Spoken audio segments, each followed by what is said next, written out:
big global development news this week, the Julian Assange trial in London. Final decision is being made about whether to extradite Assange, the founder of WikiLeaks, to the US on charges of espionage. I won't go into details here. You can find them in many outlets.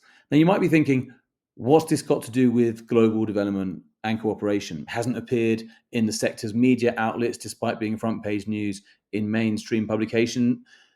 And it's human rights and press freedom organizations working on this, not development organizations.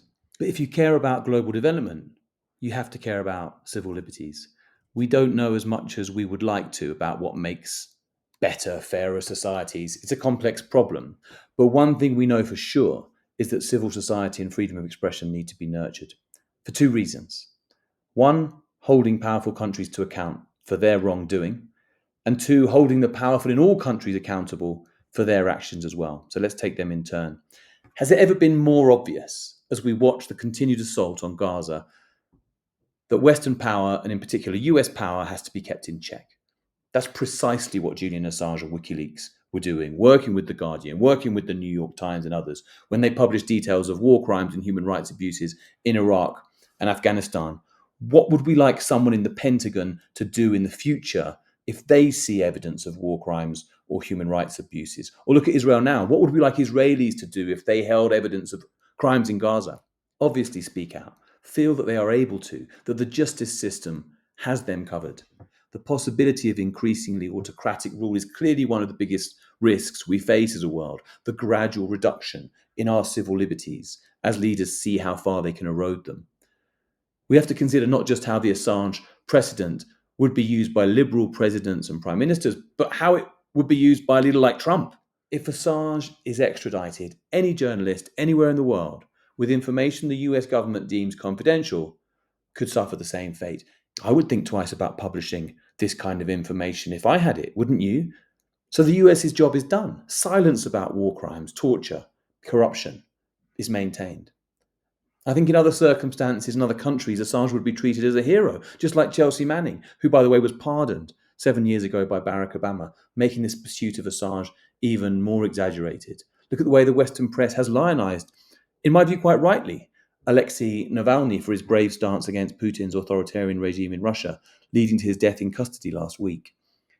Assange's lawyers fear he will also die in custody if transferred to the United States. Now, the good thing about working in international cooperation is that you see things, obviously, from an international perspective, and you're automatically outside a national bubble, which makes it easier to see hypocrisy and double standards. One rule for us, another for them. There would be no attack on Assange if these revelations were about an enemy of the US like Russia or China. Indeed, there wasn't a problem when WikiLeaks revealed corruption and abuse in other countries. The Western media and political classes were absolutely cheering him on. But reveal truths about the United States?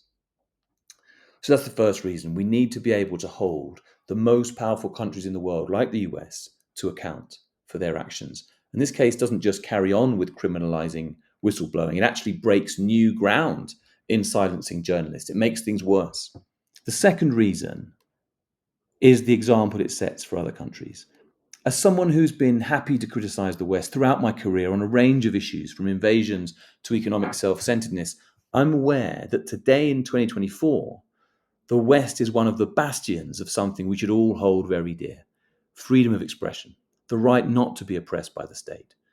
Sure, it's massively hypocritical, of course, that's taken as given by me.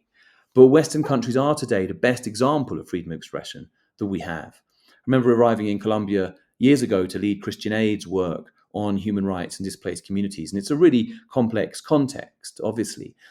And I remember realizing as we were doing our strategy renewal that in all this huge complexity, the one clear principle that we could all agree on as the basis of our work was the nurturing and protection of civil society and the freedom of expression. We partnered with lawyers, journalists, human rights defenders, women's organizations, environmental campaigners. I have known many heroes around the world, much less well known than Julian Assange, who have spoken out in very dangerous circumstances, including here in Colombia, and who have faced death threats or the use of the judicial system to silence and divert them, known as lawfare. Check out the Civic Space Monitor, which Civicus publishes, to see the reduced space for protest and free speech in our world. There's a case that the essence of what international NGOs should be doing nowadays is not so much finances and projects, but showing up to ally and physically protect brave activists holding their governments to account. If conflict over resources intensifies, if inequality increases and those left behind speak out, the job of international solidarity stops being large projects and capacity building, or the other things you might associate with, quote, development, and more about standing by communities calling for their rights. It's about power. Journalism, at its best, holds the powerful to account. That's also what global development campaigners do, and human rights defenders. And of course, some people don't like that. But it's one of the most important ways that unequal societies can be rebalanced towards some kind of justice. And cases like this will be used by governments around the world to crack down on dissent. Look at how they treat Julian Assange in the UK and the US, they will say. Why should we act differently? So one way to defend civic space globally is to defend it in the US and the UK, countries that have traditionally claimed moral authority on this.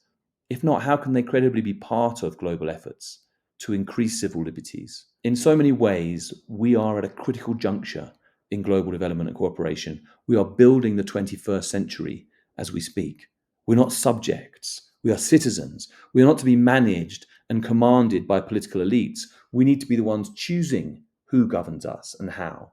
So we need to know what they're up to. All nations, and particularly Western nations, their peoples and their governments, need to be sending a very clear message that we want to see more openness, more scrutiny, more whistleblowing on crimes and corruption as we build a 21st century in which state power is held to account, in which the same standards apply all over the world, in which civil society and free speech are nurtured. Defending freedom of speech and the physical integrity of those brave enough to speak out is one of the most important aspects of global development cooperation in 2024. Development, after all, as someone very wise once wrote, is freedom. And as someone else said a long time ago, knowledge is power. See you next time. Thanks for listening to this Global Cooperation Update.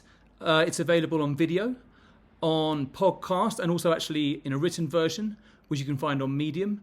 And there'll be links to all of those in the description. And do subscribe, of course, to all those things.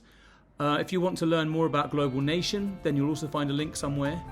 And watch out for the Spanish version, which is coming along soon.